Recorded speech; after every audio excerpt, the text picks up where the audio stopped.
Hey everyone, so hope you're doing well. Today I'm going to talk you about why Alberta want to leave Canada.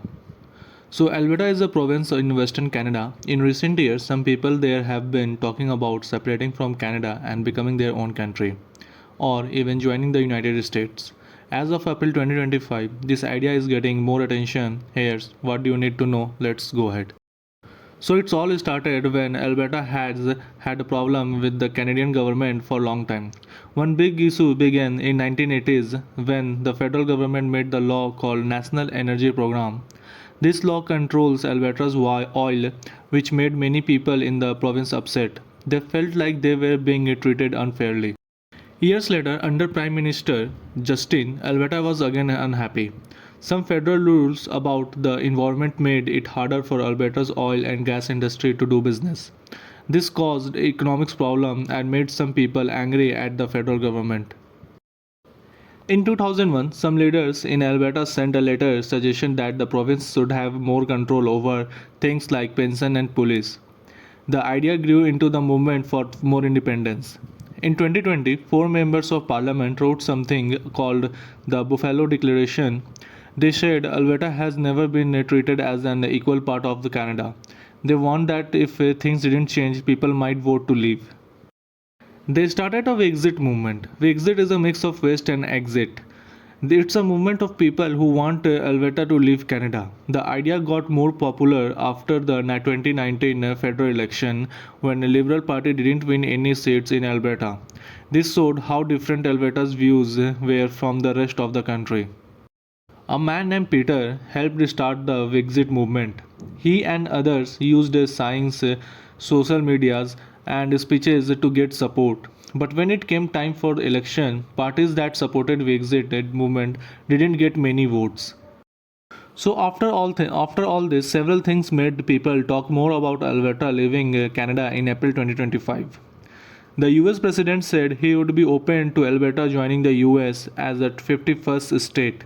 Some people in Alberta like this idea because they feel they have more in common with the USA than with the rest of the Canada. The group name, the Alberta 51 Project, started in 2023. It supports the idea of Alberta joining the United States. They think this would be help Alberta's economy and protect their rights. Still, this idea is not very popular and hasn't gotten a lot of support. In 2022, Premier Danielle Smith introduced a law, which is the Alberta Sovereignty Act, that lets Alberta ignore federal rules which it doesn't like. She said, this isn't just about leaving Canada but about standing up for Alberta. Some people think this could be the first step towards independence. So there are several reasons why some Albertans want to more independence or to leave Canada.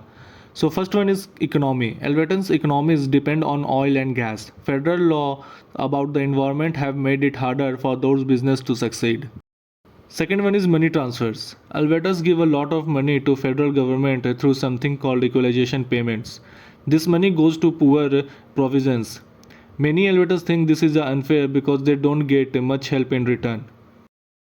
Third one is a political difference. Alberta is more conservative than many other part of the Canada. This makes people feel like their opinions don't count in national decisions. So the question arises here that can Alberta state legally leave Canada? So no province in Canada can just live on its own. In 1998, the Supreme Court of Canada said that if a province wanted to leave, it would need to have a clear vote and then negotiate with the federal government. Other provinces would also need to agree to changes in the constitution. So even if Alberta votes to leave, it wouldn't be quick or easy. It would take years of legal and political talk. Polls showed Albertans are split. Some want more control over their own affairs. Some even want full independence or to join the US. But many still want to stay in Canada. The future is not clear yet. Alberta's leaders say they want to stand up for their province's rights, but they also say they are not trying to break up Canada. What happens next will depend on the economy, politics, and public opinions. So the final thought is that Alberta's independence movement is serious but not simple. Some people feel left out of Canadian decision while others want to work within the system to make changes. As of April 2025, the conservation continues and it's something all Canadians, even people in the US, are watching closely.